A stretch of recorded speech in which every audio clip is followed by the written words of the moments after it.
Harapan Sanitasi Lingkungan akan menampilkan video tentang pelayanan kesehatan lingkungan di puskesmas tentang penyakit DBD. Selamat menyaksikan.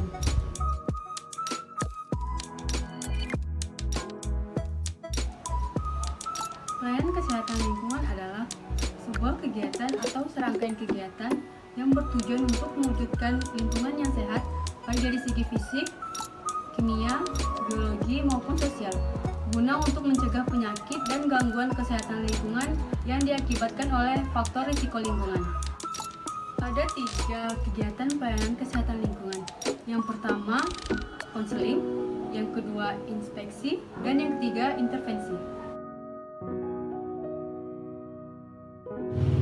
Konseling ialah hubungan komunikasi antara tenaga kesehatan lingkungan dengan pasien yang bertujuan untuk mengenali dan memecahkan masalah kesehatan lingkungan yang dihadapi. Ada 6 kegiatan konseling yang biasa disebut dengan 1-7. Yang pertama S salam, yang kedua T tanyakan, yang ketiga U uraikan, yang keempat Tu bantu, yang kelima J jelaskan, dan yang keenam U ulangi.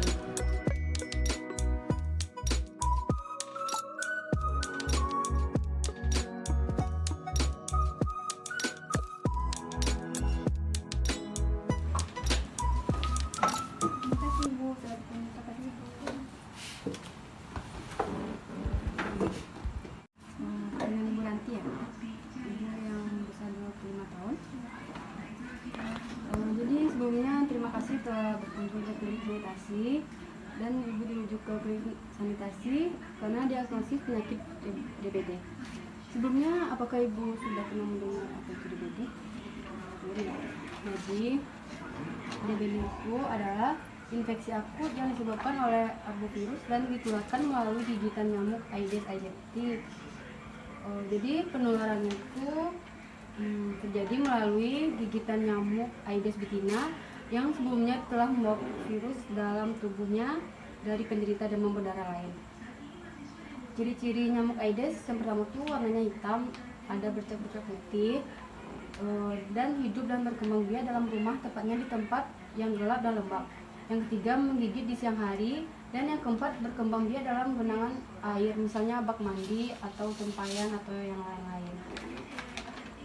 Selanjutnya, gejala demam berdarah. Demam berdarah yang pertama itu gejalanya adalah demam yang tinggi selama 2-7 hari. Yang kedua, nyeri perut. Yang ketiga, pendarahan berupa bintik-bintik merah di kulit atau di gusi. Dan yang lebih parah dapat disertai dengan muntah darah dan berak darah. Selanjutnya, pertolongan pertama pada korban yang terkena penyakit DBD. Yang pertama itu segera dibawa ke petugas kesehatan seperti puskesmas atau rumah sakit terdekat. Yang kedua, dari minum sebanyak-banyaknya seperti air putih, susu, teh atau air minum yang lainnya. Dan yang ketiga, beri kompres air hangat pada saat demam. Terus tips pencegahan DBD. Yang pertama, aktifkan kembali gerakan satu rumah satu jumantik sebagai pemantau jentik. Yang kedua, lakukan gerakan 3M+ minimal 1 kali seminggu. Misalnya segera bawa ke puskesmas atau rumah sakit terdekat apabila timbul gejala DBD. Jadi sebelumnya Ibu udah tahu kan DBD itu apa? Selanjutnya sekarang kita akan melakukan konseling. Ini saya mau bertanya nih Bu, apakah sebelumnya Ibu sudah pernah menderita penyakit DBD? Belum pernah. Belum ya, berarti Kak baru kali ini ya? Iya. Apakah dalam 2 atau 3 minggu atau 3 bulan terakhir, apakah ada tetangga atau keluarga yang terkena penyakit DBD? Ada Bu, Siapa? bulan kemarin adik saya. Oh, adik ya, berarti ada ya. Apakah Ibu sering tidur di antara jam 9 atau jam 10 pagi atau jam 4 sampai jam 5 sore? Kalau sore mungkin sering Bu. Oh, sering ya, berarti sering tidur sore juga ya? Iya, habis pulang kerja. Apakah Ibu sebelum tidur itu pernah menyemprot dengan menggunakan obat nyamuk? Atau Kadang ada Bu, kadang enggak. kalau berarti enggak ya? Iya, udah capek pulang kerja tuh enggak. Jadi kadang-kadang ya. Apakah banyak di rumah Ibu seperti barang-barang bekas di kaleng, botol-botol bekas. Mungkin di teras mungkin ada bu yang kayak kaleng yang botol-botol bekas. Iya ada ya. Ada. Apakah jarak rumah ibu dengan rumah tetangga itu dekat? Dekat, cuma dibatasi sama Oh. tembok gitu. Di pembatasnya tembok ya. Iya. Apakah cahaya matahari masuk ke dalam rumah? Masuk ada pakai ventilasi ya bu. Masuk. Ventilasi. Ventilasinya diberi kawat kasar atau enggak? Enggak. Enggak ya. Apakah ibu mempunyai kebiasaan menggantung pakaian kotor atau Menggantung tuh mungkin adik saya bu ya. Di kamar saya juga sering gantung pakaian. itu emang kebiasaan di rumah ya bu? Iya, kebiasaan. Apakah ibu mempunyai tempat penampungan air seperti air bersih seperti tempayan atau gentong gitu? Ada kalau di kamar mandi pakai ember-ember. Oh, ember ya. Iya. Apakah itu diberi tutup bu? Ada yang pakai tutup ada, tapi kebanyakan yang nggak pakai Oh, tutup. berarti yang pas ya. Iya. Apakah ibu pernah secara rutin membersihkan dalam 1 minggu sekali? Kalau bersihin bak mandi tuh kadang kalau sempat bisa sekali seminggu, kadang bisa 2 kali sebulan gitu. Tapi kadang-kadang juga ya bu ya? Iya. Sebenarnya sibuk. Apakah mempunyai tanaman di rumah atau? Ada di teras. Oh, di teras ya. Itu di dalam pot ya bu? Iya dia. Apakah bapak atau ibu atau siapa memelihara burung ada atau enggak? Enggak, kalau pelihara burung enggak. Enggak ada ya.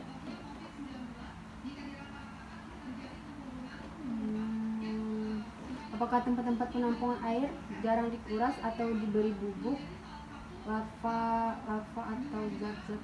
Enggak pernah pakai bumbu dulu, cuma kadang dibersihin aja. Oh, berarti dibersihin pakai sabun ya? Iya, kadang dibersihin di bundar. Kalau ingat aja. Apakah di rumah ibu ada talang air yang tidak mengalir atau tanya terlindung dari sinar matahari, misalnya seperti terlindung dari pohon rindang atau pohon yang besar? Enggak. Berarti nggak ada ya.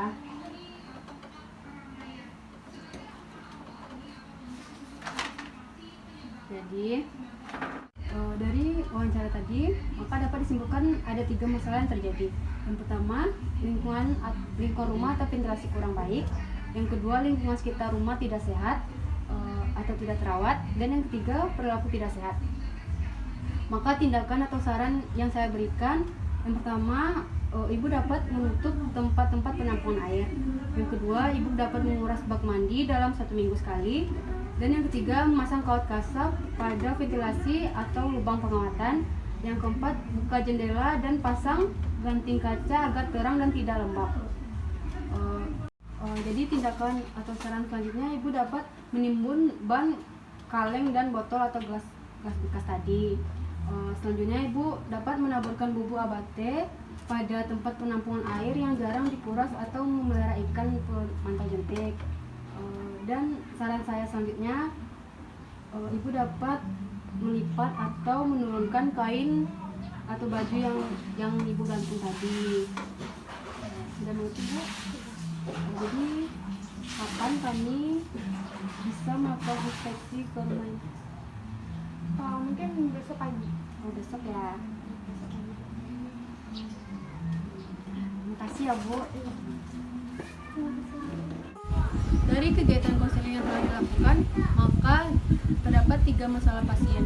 Yang pertama, lingkungan rumah atau ventilasi kurang baik. Yang kedua, lingkungan sekitar rumah tidak terawat. Dan yang ketiga, perilaku tidak sehat. Tindakan atau saran yang dilakukan untuk lingkungan rumah atau ventilasi kurang baik. Yang pertama adalah menutup tempat-tempat penampungan air. Yang kedua, menguras bak mandi dalam 1 minggu sekali. Yang ketiga, memasang kawat kasar. Tindakan atau saran untuk lingkungan atau rumah yang tidak terawat. Yang pertama, kita dapat menimbun ban, kaleng atau gelas bekas. Yang kedua, menaburkan bubuk abate pada tempat penampungan air. Dan yang ketiga, dapat memelihara ikan pemakan jentik. Inspeksi adalah kegiatan pemeriksaan dan pengamatan secara langsung terhadap media lingkungan dalam rangka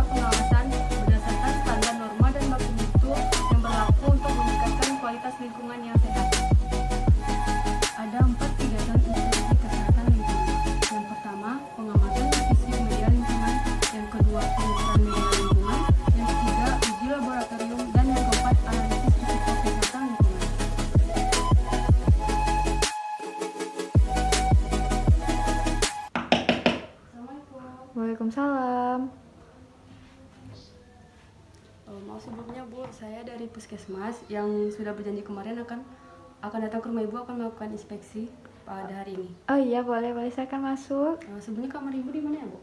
Oh ya, sini saya tunjukkan. Jadi gini ya, Bu.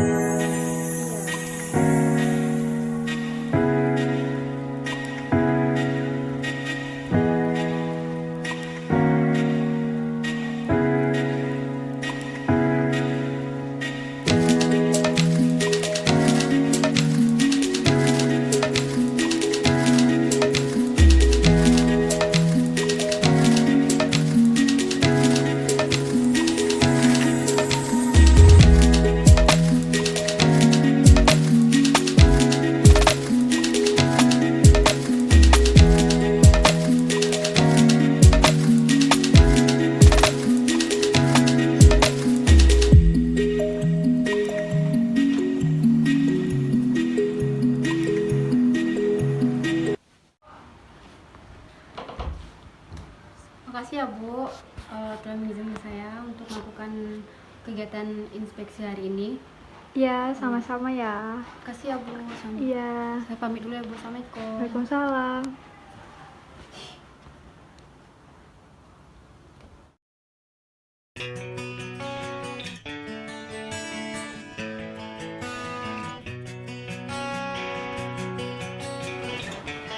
Analisis risiko kesehatan lingkungan ada 4. Yang pertama, identifikasi bahaya.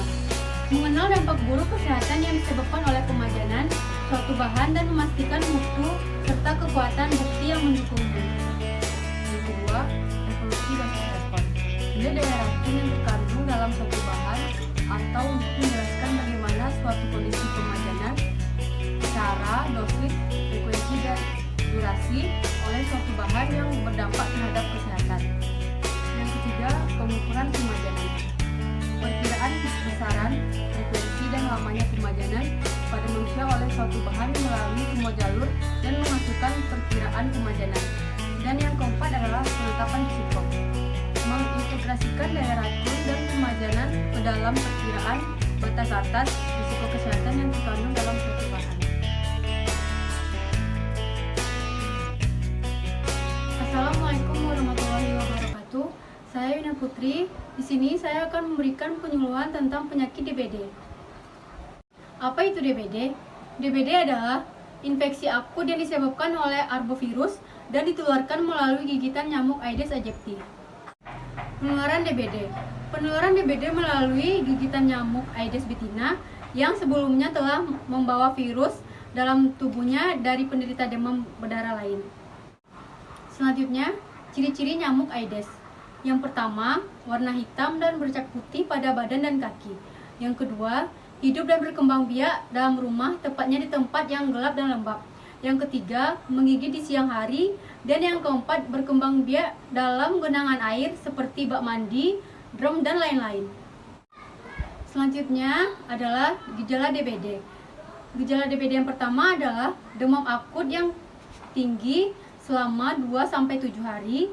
Yang kedua, nyeri perut. Dan gejala yang terakhir adalah pendarahan berupa bintik-bintik merah di kulit atau gusi berdarah. Dan yang paling parah dapat disertai dengan muntah darah dan berak darah. Selanjutnya adalah pertolongan pertama pada korban DBD. Ada 3 pertolongan. Yang pertama, segera bawa ke petugas kesehatan atau puskesmas atau rumah sakit terdekat. Yang kedua, beri minum sebanyak-banyaknya seperti air putih, susu, teh, air minum lainnya. Yang ketiga, beri kompres air hangat pada saat demam. Dan yang keempat adalah beri obat penurun demam. Yang terakhir adalah tips mencegah DBD. Yang pertama, aktifkan kembali gerakan satu rumah satu jumantik sebagai pemantau jentik. Yang kedua, lakukan gerakan 3M plus minimal 1 minggu sekali. Yang ketiga, segera bawa ke puskesmas atau rumah sakit terdekat apabila timbul gejala DBD. Yang keempat, gunakan lotion anti nyamuk atau lakukan penyemprotan nyamuk di dalam rumah serta memanfaatkan teknologi tepat guna seperti larvitrap. Dan tips yang terakhir adalah lakukan pemberantasan sarang nyamuk di rumah masing-masing serta lingkungan sekitarnya. Sekian penyuluhan dari saya. Semoga dapat bermanfaat bagi bapak-bapak dan ibu-ibu dan bisa diterapkan di rumah. Apabila kata-kata saya ada yang salah, mohon dimaafkan. Wassalamualaikum warahmatullahi wabarakatuh.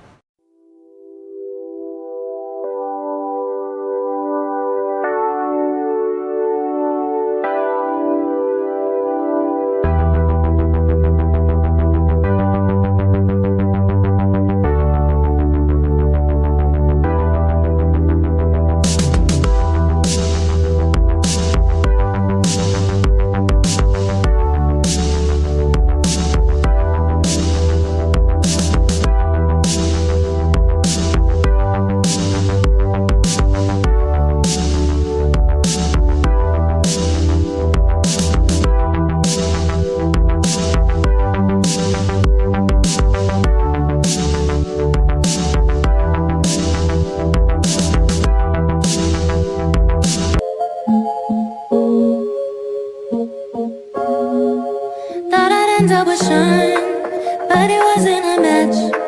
Wrote some songs about Ricky, now I listen and laugh. Even almost got married, and for Pete I'm so thankful. Wish I could say thank you to Malcolm, cause he was an angel. One taught me love, one taught me patience, and one taught me pain.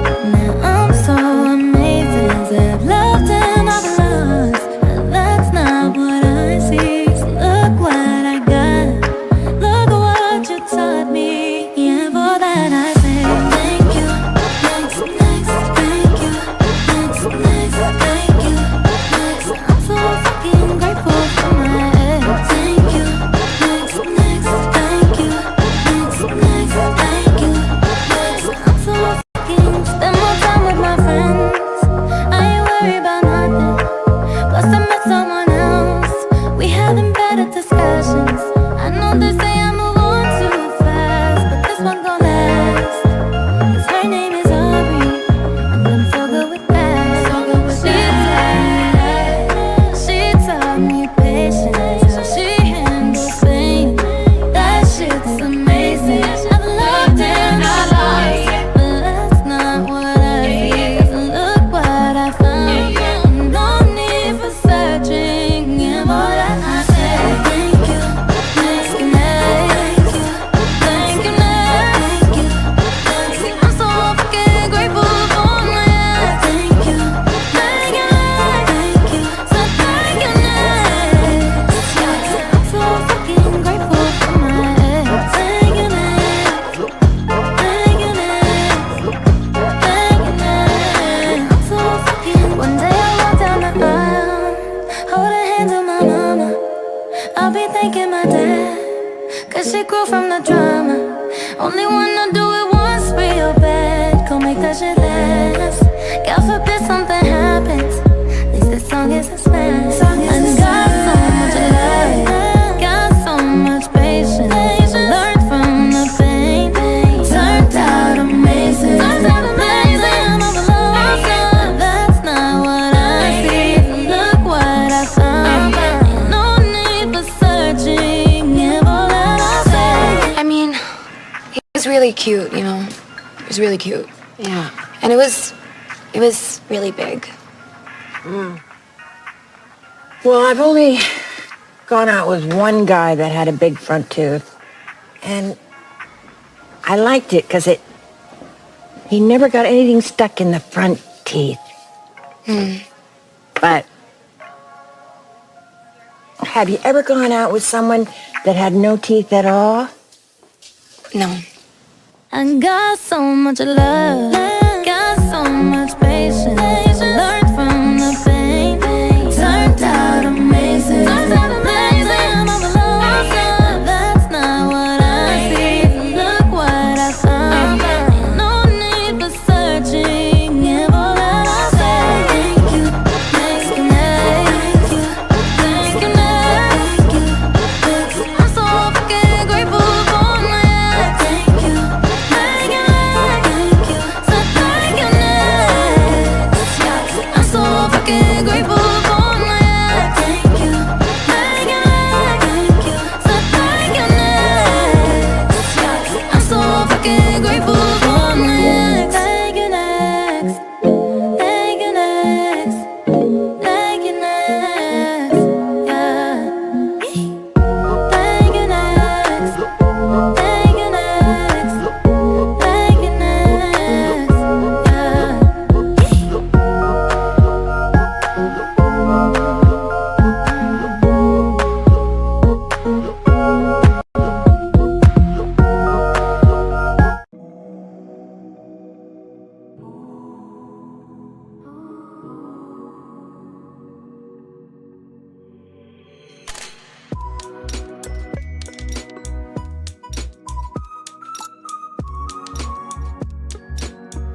video dari saya.